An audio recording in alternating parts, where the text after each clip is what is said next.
Anne of Green Gables by Lucy Maud Montgomery. Chapter 24. Miss Stacy and her pupils get up a concert. It was October again when Anne was ready to go back to school, a glorious October, all red and gold, with mellow mornings when the valleys were filled with delicate mists as if the spirit of autumn had poured them in for the sun to drain, amethyst, pearl, silver, rose, and smoke blue. The dews were so heavy that the fields glistened like cloth of silver, and there were such heaps of rustling leaves in the hollows of many-stemmed woods to run crisply through. The birch path was a canopy of yellow, and the ferns were sere and brown all along it. There was a tang in the very air that inspired the hearts of small maidens tripping, unlike snails, swiftly and willingly to school. And it was jolly to be back again at the little brown desk beside Diana, with Ruby Gillis nodding across the aisle and Carrie Sloane sending up notes and Julia Bell passing a chew of gum down from the back seat. Anne drew a long breath of happiness as she sharpened her pencil and arranged her picture cards in her desk. Life was certainly very interesting. In the new teacher she found another true and helpful friend. Miss Stacy was a bright, sympathetic young woman with the happy gift of winning and holding the affections of her pupils and bringing out the best that was in them mentally and morally. Anne expanded like a flower under this wholesome influence and carried home to the admiring Matthew and the critical Marilla glowing accounts of schoolwork and aims. "I love Miss Stacy with my whole heart, Marilla. She is so ladylike and she has such a sweet voice. When she pronounces my name I feel instinctively that she's spelling it with an E. We had recitations this afternoon. I just wish you could have been there to hear me recite, Mary, Queen of Scots. I just put my whole soul into it. Ruby Gillis told me coming home that the way I said the line, 'Now for my father's arm,' she said, 'My woman's heart farewell,' just made her blood run cold. Well now, you might recite it for me some of these days, out in the barn," suggested Matthew. "Of course I will," said Anne meditatively, "but I won't be able to do it so well, I know. It won't be so exciting as it is when you have a whole schoolful before you hanging breathlessly on your words. I know I won't be able to make your blood run cold." Mrs. Lynde says it made her blood run cold to see the boys climbing to the very tops of those big trees on Bell's Hill after crow's nests last Friday, said Marilla. "I wonder at Miss Stacy for encouraging it. But we wanted a crow's nest for nature study," explained Anne. "That was on our field afternoon. Field afternoons are splendid, Marilla. And Miss Stacy explains everything so beautifully. We have to write compositions on our field afternoons and I write the best ones. It's very vain of you to say so then. You'd better let your teacher say it. But she did say it, Marilla. And indeed I'm not vain about it. How can I be, when I'm such a dunce at geometry? Although I'm really beginning to see through it a little, too. Miss Stacy makes it so clear. Still, I'll never be good at it, and I assure you it is a humbling reflection. But I love writing compositions. Mostly Miss Stacy lets us choose our own subjects. But next week we are to write a composition on some remarkable person. It's hard to choose among so many remarkable people who have lived. Mustn't it be splendid to be remarkable and have compositions written about you after you're dead? Oh, I would dearly love to be remarkable.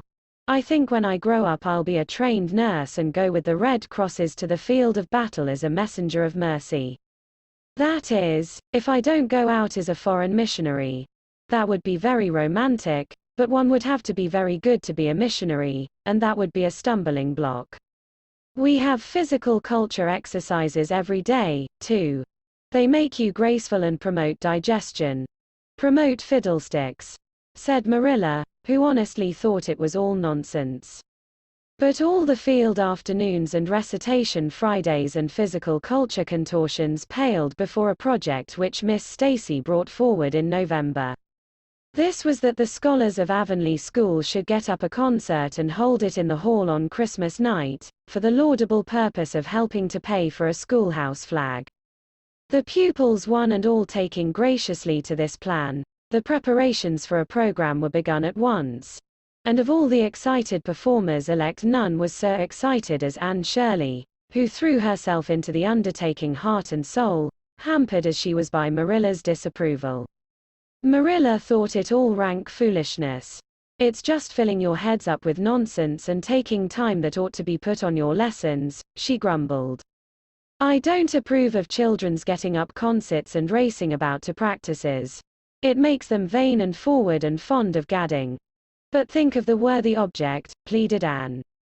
A flag will cultivate a spirit of patriotism, Marilla. Fudge. There's precious little patriotism in the thoughts of any of you. All you want is a good time. Well, when you can combine patriotism and fun, isn't it all right? Of course it's real nice to be getting up a concert. We're going to have 6 choruses and Diana is to sing a solo. I'm in 2 dialogues, The Society for the Suppression of Gossip, and The Fairy Queen. The boys are going to have a dialogue too. And I'm to have 2 recitations, Marilla. I just tremble when I think of it, but it's a nice thrilly kind of tremble. And we're to have a tableau at the last, Faith, Hope and Charity. Diana and Ruby and I are to be in it, all draped in white with flowing hair. I'm to be Hope, with my hands clasped. So, and my eyes uplifted. I'm going to practice my recitations in the garret. Don't be alarmed if you hear me groaning. I have to groan heartrendingly in one of them, and it's really hard to get up a good artistic groan, Marilla. Josie Pye is sulky because she didn't get the part she wanted in the dialogue. She wanted to be the Fairy Queen. That would have been ridiculous, for who ever heard of a fairy queen as fat as Josie? Fairy queens must be slender. Jane Andrews is to be the queen and I am to be one of her maids of honor. Josie says she thinks a red-haired fairy is just as ridiculous as a fat one, but I do not let myself mind what Josie says. I'm to have a wreath of white roses on my hair and Ruby Gillis is going to lend me her slippers because I haven't any of my own. It's necessary for fairies to have slippers, you know. You couldn't imagine a fairy wearing boots, could you? Especially with copper toes.